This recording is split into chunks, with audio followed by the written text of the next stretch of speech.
अपना टाइम नहीं अपना दौर आएगा, घड़ी को ना दे कुछ न कर पाएगा, तू बैठेगा तो कैसे शोर आएगा, टाइम नहीं आता खुद ही लाना पड़ता, अपना टाइम नहीं अपना दौर आएगा, घड़ी को ना दे कुछ न कर पाएगा, तू बैठेगा तो कैसे शोर आएगा, टाइम नहीं आता खुद ही लाना पड़ता। Hello guys, good morning, good afternoon and good evening. एक बार फिर से स्वागत है आपके अपने चैनल पर कॉमर्स ट्यूब पर। तो आज मेरे प्यारे बच्चों हम आपके लिए लेकर आए हैं आपकी रिक्वायरमेंट के बेसिस पर 12th क्लास की बिजनेस स्टडीज़ की वीडियो, और वो भी बिजनेस कॉम्पैक्ट के साथ। अब बात आती है सर ये बिजनेस कॉम्पैक्ट क्या है, तो बेटा जी business compact is a summarised version of business studies for class 12th, और ये हिंदी मीडियम और इंग्लिश मीडियम दोनों में है। और बिजनेस कॉम्पैक्ट की एक खासियत है कि इसमें सारे कंसेप्ट हैं वो भी समराइज्ड फॉर्म में। तो प्लीज़ आप इस वीडियो को पूरा देखिए और इसको अपना बहुत ज़्यादा प्यार दीजिए। तो चलिए शुरू करते हैं।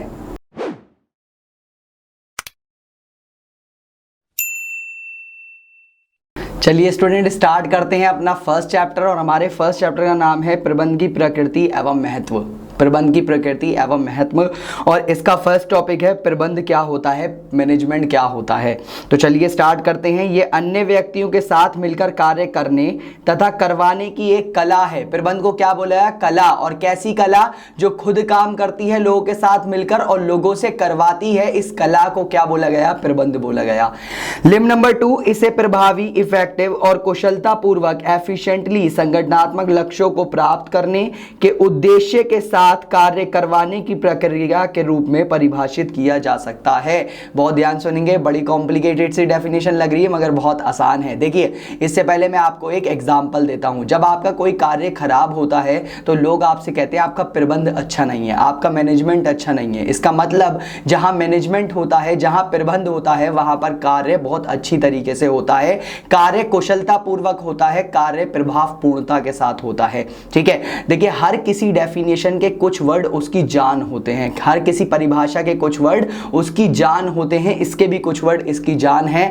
ये आपको जब समझ में आएगा जब आप पढ़ेंगे क्या, प्रबंध के तत्व, एलिमेंट्स ऑफ मैनेजमेंट। ठीक है, तो अब फर्स्ट पॉइंट पढ़ते हैं, प्रक्रिया। आया था ना, मैनेजमेंट एक प्रक्रिया है, प्रबंध एक क्या है, प्रक्रिया है। तो अब ये पढ़िए कि प्रक्रिया क्या होता है। तो इससे अभिप्राय एक श्रृंखला, सीरीज या चरणों के अनुक्रम, सीक्वेंस ऑफ स्टेप से है। मेरी बात बहुत ध्यान से सुनेंगे। कोई भी कार्य जब होता है तो उसका एक तरीका होता है, वो स्टेप बाय स्टेप होता है, श्रृंखला के साथ होता है, स्टेज बाय स्टेज होता है, अनुक्रम के साथ होता है, कि एक कहते नहीं स्टेप बाय स्टेप किसी काम को करना। तो इसी तरीके से इसको क्या बोला जाता है, प्रोसेस बोला जाता है, प्रक्रिया बोला जाता है। अगर कोई भी काम आप स्टेप बाय स्टेप करेंगे तो वो क्या कहलाएगी, प्रक्रिया कहलाएगी। ठीक है, जैसे इसके चरण हैं, इसके चरण कुछ इस प्रकार हैं, क्या, नियोजन, संगठन, नियुक्तिकरण, निर्देशन और नियंत्रण।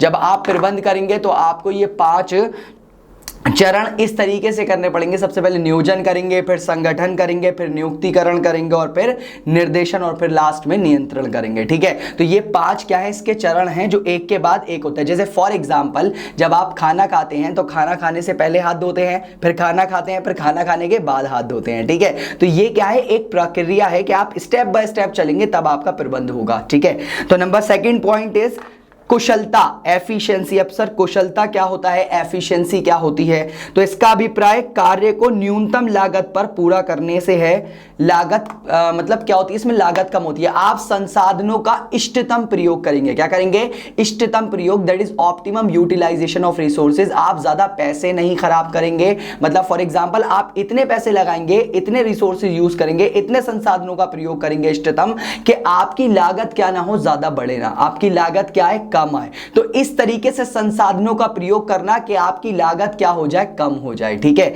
और इससे क्या होगा, जब भी आपकी लागत कम होगी तो आपका लाभ क्या होगा, बढ़ेगा। दैट इज लागत लाभ विश्लेषण करना। तो आपका लाभ क्या करने लगेगा, बढ़ने लगेगा जब आपकी लागत क्या हो जाएगी, कम हो जाएगी। तो इसको बोलते हैं हम कुशलता, एफिशिएंसी। थर्ड पॉइंट प्रभावपूर्णता, इफेक्टिवनेस। अब मेरी बात बहुत ध्यान से सुनिएगा। इसका अभिप्राय कार्य को समय पर पूरा करने से है। कार्य आपका किस पर होना चाहिए, समय पर होना चाहिए। कभी कभी क्या होता है, आप लागत कम करने में इतने लग जाते हैं कि आपका समय निकल जाता है और आपका कार्य पूरा नहीं हो पाता।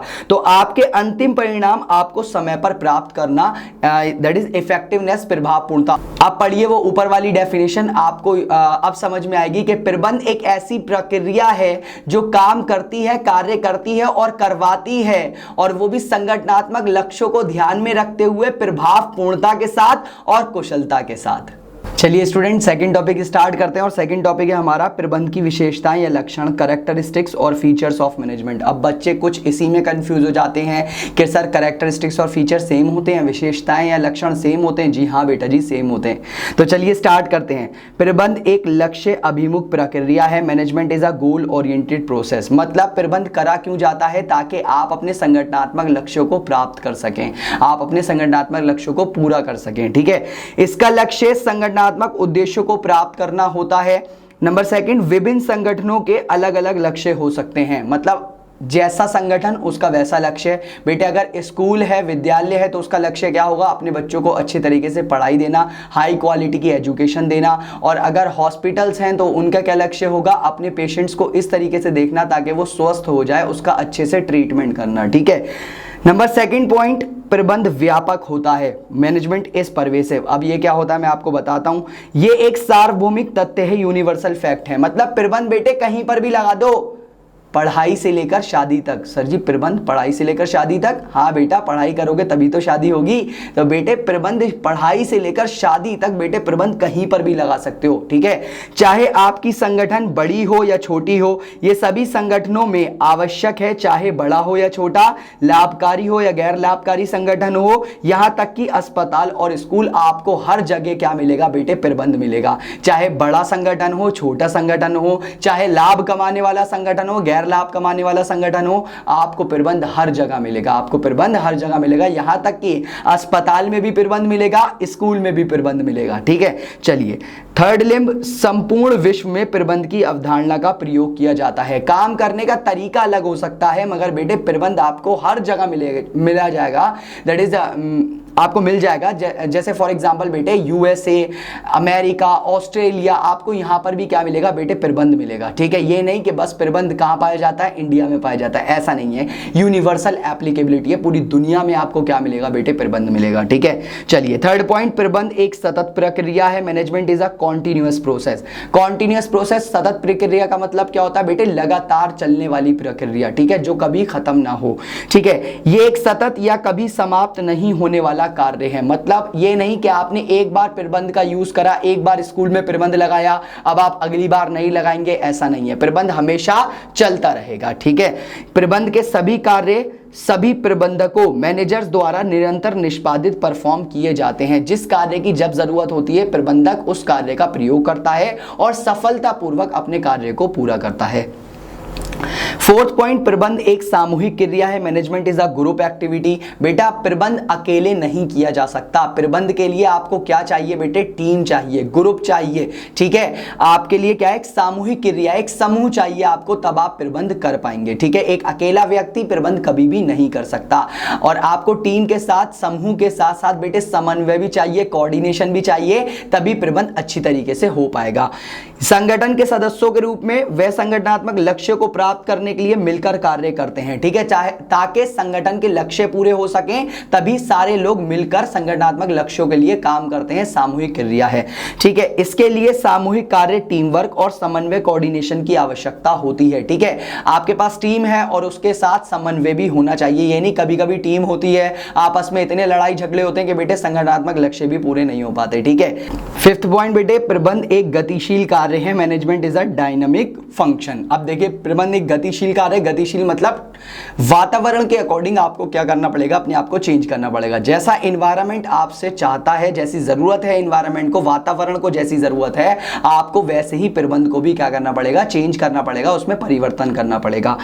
एक संगठन को वातावरण की जरूरतों के अनुसार खुद को और अपने लक्ष्यों को बदलना होगा। जैसा बेटा वातावरण चाहेगा वैसे ही आपको क्या करना पड़ेगा? अपने आप को चेंज करना पड़ेगा, परिवर्तित करना पड़ेगा अपने प्रबंध को। जैसे मैं आपको एक एग्जांपल देता हूं बेटे, नोकिया एक बहुत बड़ी मोबाइल कंपनी है, आपको पता है। ठीक है, तो उसका पहले मार्केट शेयर बहुत था, अब मार्केट शेयर क्या हो चुका है? बहुत कम हो चुका है। उसका रीजन यही है कि बेटे उन्होंने वातावरण की जरूरतों के अनुसार अपने आप को परिवर्तित नहीं करा। अगर आप जैसा वातावरण मांगता है आप वैसा देते हो। जैसे एंड्रॉइड आया बेटे, एंड्रॉइड आया मोबाइल में, तो नोकिया एंड्रॉइड नहीं लाया, सैमसंग ले आया। तो सैमसंग बेटे पीक पर पहुंच गया और नोकिया वहीं से डाउन हो गया, क्योंकि उन्होंने वातावरण की जरूरतों के अनुसार अपने आप को परिवर्तित नहीं करा। तो प्रबंध आपका जब सफलतापूर्वक पूरा हो पाएगा जब आप उसको वातावरण के अकॉर्डिंग अपने आप को परिवर्तित करेंगे। ठीक है, उदाहरण, भारतीय बाजार में जीवित रहने के लिए मैकडॉनल्ड्स ने अपने मेन्यू भोजन सूची में बदलाव किए, जैसे आलू टिक्की बर्गर। बेटे जब मैकडॉनल्ड आया, मैकडॉनल्ड आपको पता है जहां पर आप जाके बर्गर वगैरह खाते हैं, ठीक है, और आपका फेवरेट क्या है, आलू टिक्की बर्गर, जो सबसे सस्ता है, ठीक है, 20 रुपए का।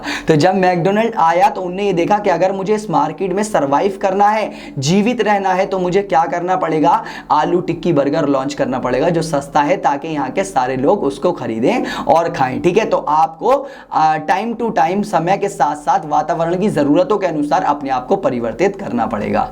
तो गाइज आज आपको वीडियो कैसी लगी? अगर अच्छी लगी हो तो लाइक करें, कमेंट करें और वीडियो को दोस्तों में शेयर करना बिल्कुल ना भूलें। अगर आप इस चैनल पर नए हैं तो चैनल को सब्सक्राइब करें ताकि आपको फ्यूचर में अच्छी अच्छी वीडियोस मिलती रहे। आप हमें फॉलो कर सकते हैं फेसबुक पर, इंस्टाग्राम पर, और आप हमारा टेलीग्राम चैनल ज्वाइन कर लीजिए क्योंकि हम आपको उस पर नोट्स प्रोवाइड कर देंगे। आज के लिए हमारे पास आपके लिए इतना ही था। फिर मिलेंगे एक नई वीडियो के साथ। Keep shining, keep watching Commerce Tube. Bye bye and take care.